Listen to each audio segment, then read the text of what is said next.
This is a perfect one for you. This is a perfect one for me. Thank you.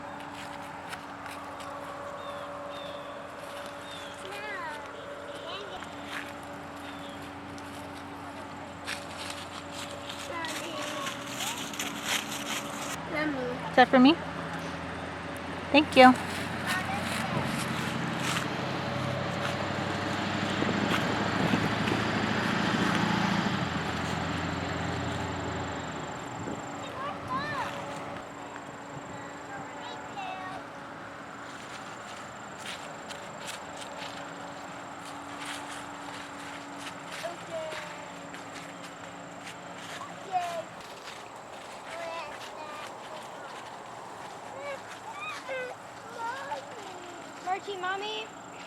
Mommy went in there.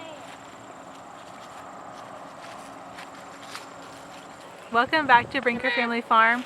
Today I'm showcasing our cosmos. Aren't they beautiful? What you got, Liz? You got some yellow. This one's a yellow flower, and this one's orange, and this one's red. I like these ones right here. I'm not sure. I have to look what those are. And these are marigolds, and then these ones are the cosmos. There's a couple different kinds. Yeah. And there's whites and purples. Pretty, huh? Uh-huh. I found this one. I think it's pretty. That one's pretty too. Yep. Well, I was talking to my mom, and she was looking at our cosmos when she was leaving the other day, and she was talking about our cosmos and how beautiful they are, and she says, you gotta get out here with your camera. So here we are enjoying them. We've actually had 2 pretty good freezes the last couple of days, and they are still pumping out and looking gorgeous. I'm gonna come over and show you these other ones. They got planted, these ones got planted in the spring, like end of May, first part of June, and they got really tall, doing really great. The second batch, they look awesome as well, but they got planted, I think it was like end of June, first part of July, so they're not quite as tall, but they are still looking just as gorgeous.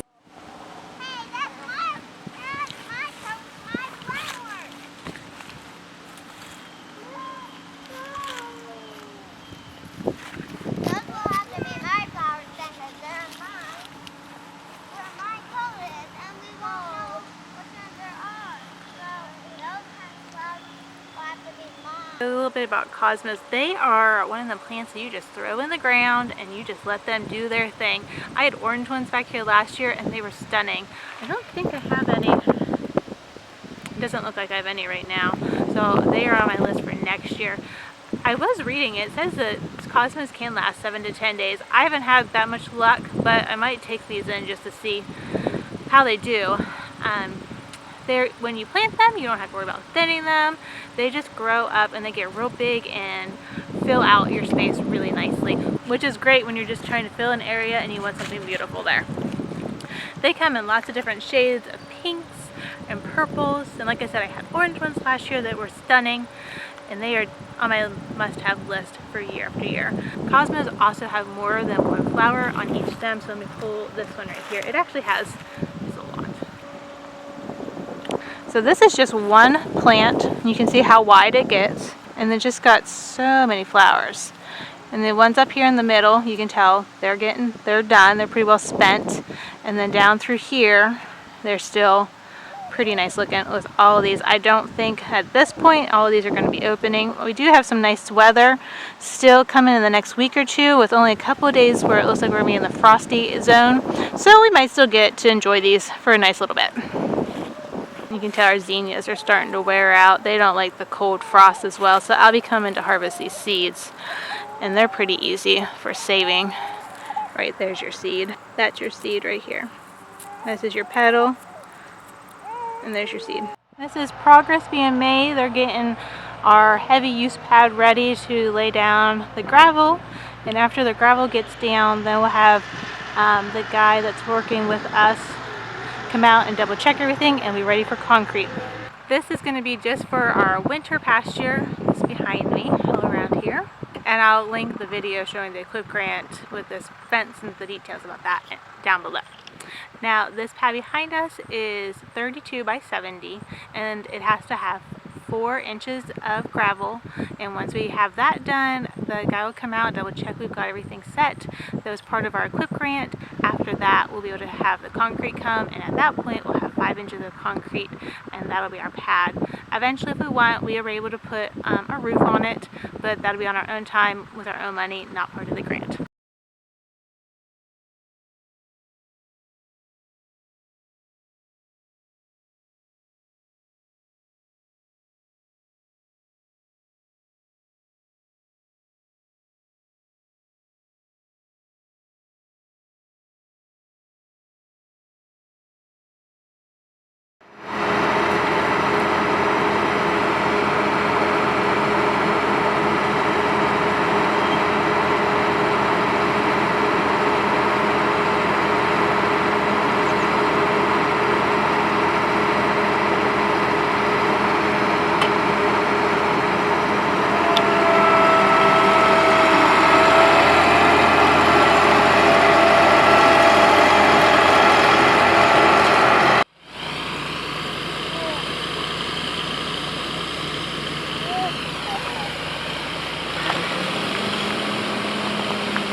I just went gut feeling.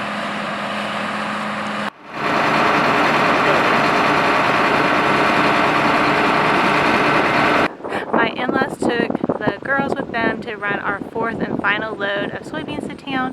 When they get back, I'll add up how much we had. So my in-laws came back and I looked over the slips.